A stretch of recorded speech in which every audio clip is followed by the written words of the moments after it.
কালাকাঁদ তো আপনারা অনেক খেয়েছেন, কিন্তু এইভাবে যদি একবার বেকড কালাকাঁদ তৈরি করেন, দেখবেন একবার যদি আপনারা বাড়িতে করেন বারবার কিন্তু এই রেসিপিটা করতে হবে। আর এই রেসিপিটা তৈরি করার জন্য একটা সিক্রেট উপকরণ আছে। সেই উপকরণটা যদি অল্প করে একটু দিয়ে দেন, তাহলে দেখবেন বেকড কালাকাঁদটা একদম পারফেক্টভাবে হয়ে যাবে, আর কোয়ালিটিটাও কিন্তু একদম খুব টেস্টফুল হবে। তো বন্ধুরা, আমি মৃণাল, মিষ্টির কারিগর, আর আপনারা দেখছেন বেঙ্গল সুইটস চ্যানেল।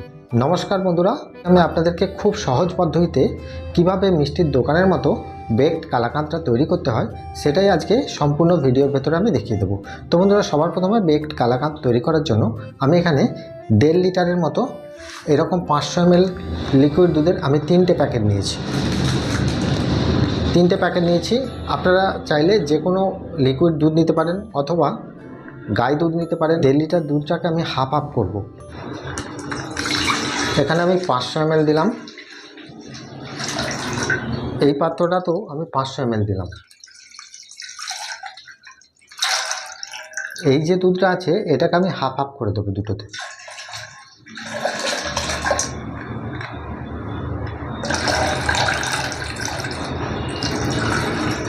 এই পাত্রটাতেও 750 ml দুধ আছে, আর এই পাত্রটাতেও 750 ml দুধ আছে। এবারে এই দুধটা প্রথমে ছানা তৈরি করব। এই দুধটা দিয়ে এই দুধটা প্রথমে আমি গরম করে নিচ্ছি।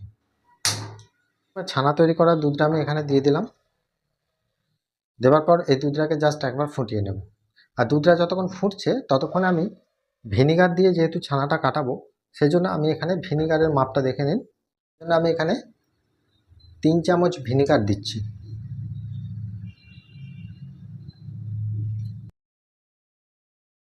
তিন চামচ জল দিয়ে দিলাম।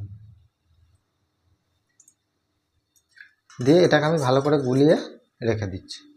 দুধটা জাস্ট একবার ফুটে যাবে তখনই কিন্তু আমি অফ করে দেবো। দুধটা আমি বেশিক্ষণ ধরে ফোটাবো না, কারণ বেশিক্ষণ দুধটা ফোটালে কী হয়, অনেক ক্ষেত্রে ছানা কাটতে দেরি হয় বা সমস্যা হতে পারে। সেই জন্য শুধু একবারই জাস্ট ফুটে যাবে তখনই কিন্তু আমি গ্যাসের ফ্লেমটিকে একদম অফ করে দেবো।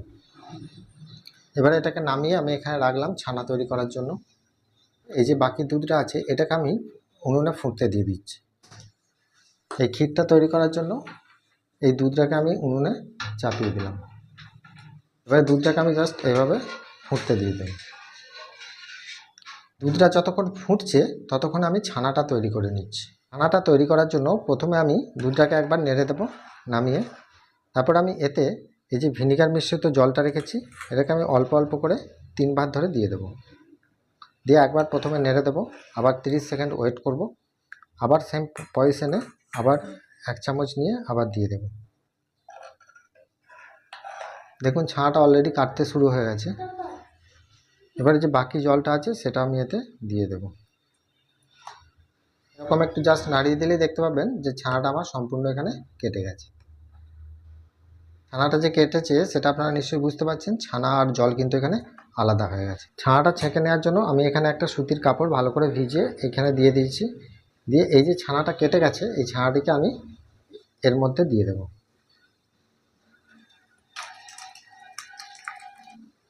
আর ততক্ষণে দেখুন দুধটাকে আমি একবার ভালো করে নেড়ে দেবো। এখানে যে দুধটা ফুটছে এই দুধটাকে একবার ভালো করে নেড়ে দেবো। এটা আমি আস্তে আস্তে ফোটাবো। দুধটাকে এখানে ফুটতে দেওয়ার পর এখানে ছানাটা ছেঁকে নেব।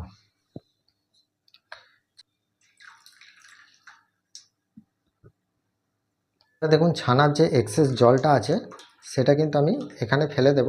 দেওয়ার পর আমি ছানাটিকে, ভিনিগারের একটা টক গন্ধ থাকে সেই জন্য এই ছানাটিকে একবার ভালো করে ধুয়ে নিতে হবে।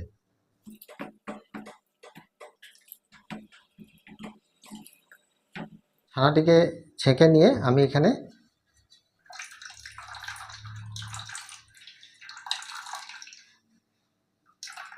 আমারটা আমি এই বাটিতে জাস্ট রেখে দিলাম।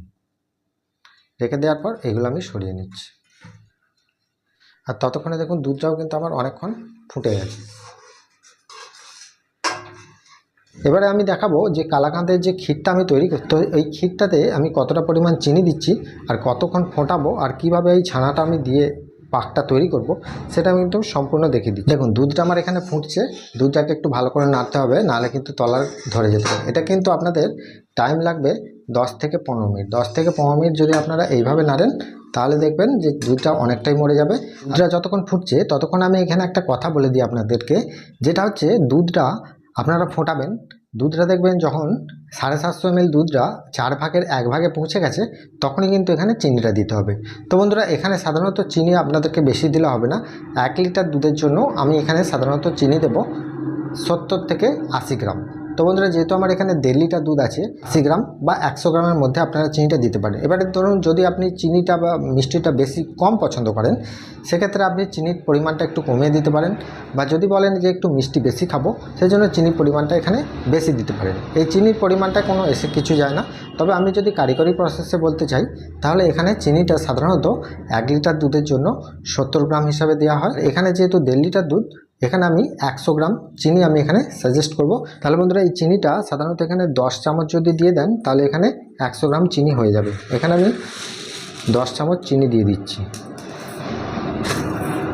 তাহলে দেখুন, আমার এখানে 100 গ্রাম চিনি আমি কালাকাঁদটা তৈরি করার জন্য নিয়েছি। এবার আমি দুধটাকে ভালো করে ফুটিয়ে নেব।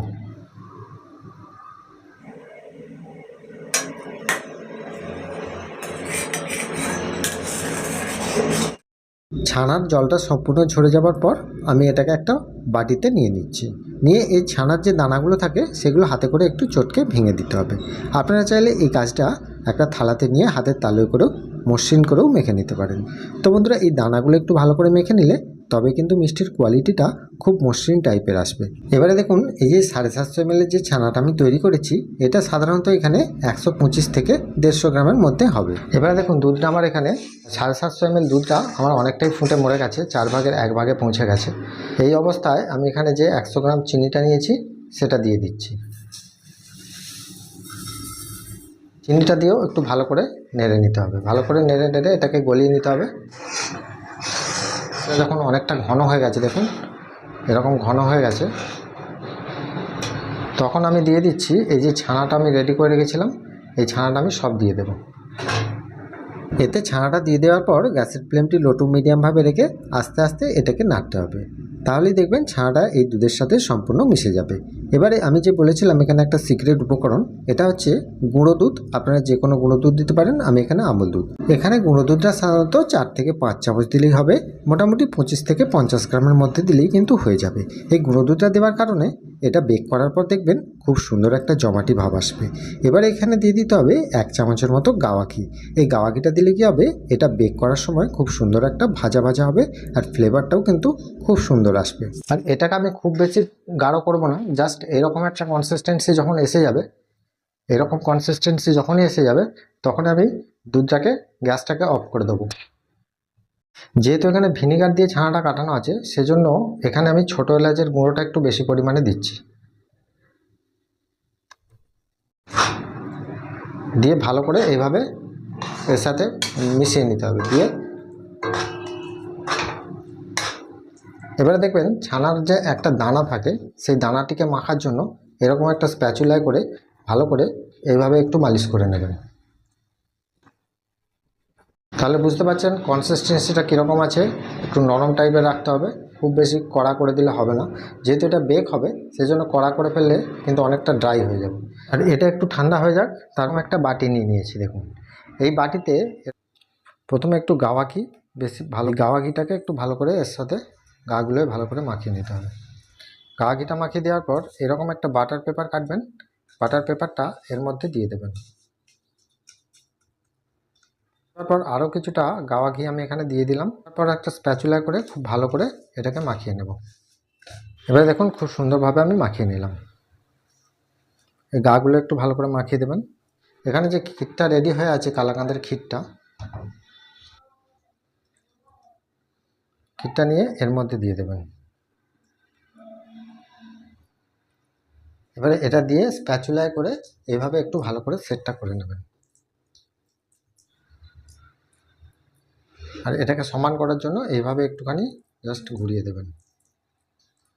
দেখুন, আমি যে এই পাত্রটা নিয়েছি, এই যে পাত্রটায় আমি কালাকাঁদটা দিয়েছি, এই পাত্রটায়, তো আপনারা চাইলে বাড়িতে যদি কেক তৈরি করার কোনো 4 চৌকো টাইপের কোনো পাত্র থাকে, তাতেও কিন্তু আপনারা করতে পারবেন। আমার কাছে যেহেতু কেক তৈরি করার 4 চৌকো বা এরকম কিছু নেই, সবসময় চেষ্টা করবেন এই ধরনের অ্যালুমিনিয়ামের পাত্রে বসানো, তাহলে কিন্তু জিনিসটা ভালো হবে। চৌকো টাইপের যদি কোনো বাসন থাকে, তার উপরে যদি কালাকাঁদটা বেক করেন, তাহলে একটা সুবিধা হয় কি, এটা যখন পিস করবেন দেখবেন পিসটা খুব সুন্দর হবে। আর যেহেতু আমার এখানে গোল বাটি আছে সেজন্য পিসটা হয়তো কিছুটা সাইডের অংশগুলো বাদ দিয়ে তারপর পিসটা তৈরি করতে হবে করবেন। তো এখানে আমি আরেকটা কথা বলি, এই কালাকাঁদটা যদি আপনারা একটু কড়া পাক করে তৈরি করে একটা ট্রের মধ্যে মিলে রাখতেন তাহলে কিন্তু এটা যেমন দেখবেন মিষ্টির দোকানে কালাকাঁদ হতো সেটা কিন্তু হয়ে যেত। অলরেডি আমি কালাকাঁদের একটা রেসিপি দিয়েছি, ছানা না কাটিয়ে কীভাবে কালাকাঁদ করতে হয় সেটা দিয়েছি। আজকে দেখালাম ছানা কাটিয়ে কীভাবে কালাকাঁদ তৈরি করতে হয়। তো এই বেক করার জন্য সবসময় একটু নরম পাক রাখবেন, তাহলে কিন্তু খুব সুবিধা হবে। কালাকাঁদটা বাটিতে সেট করে নেওয়ার পর আমি এখানে গ্যাসটা জ্বালিয়ে দিলাম। দেওয়ার পর এখানে একটা বড় সাইজের পাত্র দিয়ে দিলাম আর এর উপরে বেশ কিছুটা লবণ দিয়ে দিলাম। আপনারা চাইলে এখানে বালিও দিতে পারেন।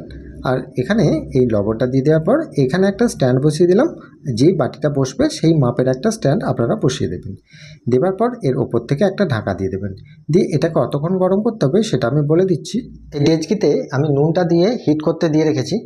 তার মধ্যে দেখুন এটা হিট হতে মিনিমাম আপনাদের 10 মিনিট একটু হাই ফ্লেমে এটাকে হিট করে নেবেন। এবারে দেখুন এর ঢাকাটা খুলছি, ভেতরটা দেখছি আমার খুব সুন্দর গরম হয়ে গেছে। নুনটা দিয়েছি, আপনারা চাইলে নুনের পরিবর্তে বালিও দিতে পারেন বা কোনো কিছু না থাকলে এমনিও হিট করেও বসানো যায়। তো আমি এখানে নুন নিয়েছি, এই নুনটা কালো দেখাচ্ছে কারণ আমাদের বাড়িতে একবার কেক তৈরি হয়েছিল, সেই কেকের নুনটা কিন্তু আমার এখানে রয়েছে, সেই জন্য নুনটা এখানে কালো লাগছে। তো বন্ধুরা দেখুন এইবারে আমি এই কালাকাঁদটাকে এর ভেতরে আস্তে আস্তে আমি দিয়ে দেব। আর এই থালাটিকে আস্তে আস্তে এর মধ্যে দিয়ে ঢাকা দিয়ে দেব। তো এখানে সাধারণত 15 থেকে 20 মিনিট গ্যাসের ফ্লেমটিকে একদম লো টু মিডিয়ামভাবে করে দিয়ে এটাকে বেক করে নিতে হবে, তাহলে কিন্তু এটা পারফেক্ট রেডি হয়ে যাবে। এই বেক কালাকাঁদটা খেতে কিন্তু খুবই সুন্দর। যদি আপনারা বাড়িতে একবার তৈরি করেন বারবার এই রেসিপিটা তৈরি করতে ইচ্ছে যাবে। আর এই রেসিপিটা তৈরি করতে অনেক কিছু বেশি উপকরণ লাগে না, সামান্য কটা উপকরণ লাগে, দিয়ে দিলেই কিন্তু এই রেসিপিটা পারফেক্টভাবে তৈরি করা যাবে। আর এটা এখানে আমার 15 মিনিট হয়ে গেছে। এটাকে আমি খুলে দিয়ে দেখব, যদি দেখি এইরকম সাইডগুলো খুব সুন্দরভাবে লাল লাল হয়ে গেছে, চামচে করে টানলেই যদি দেখি এরকম একটা লাল হয়ে গেছে ভেতর পর্যন্ত, তখনই কিন্তু এটাকে অফ করে দেবো। যদি দেখি যে এটা লাল খুব একটা হয়নি, তখন কিন্তু আরও 5 মিনিট আমি কিন্তু এটাকে বেক করব। এখানে আমার যেহেতু বেকড হয়ে গেছে সেজন্য আমি গ্যাসের ফ্লেমটিকে অফ করে দিলাম। দেওয়ার পর এটাকে সম্পূর্ণ এইভাবে রেখে দিয়ে সম্পূর্ণ ঠান্ডা করে নেব।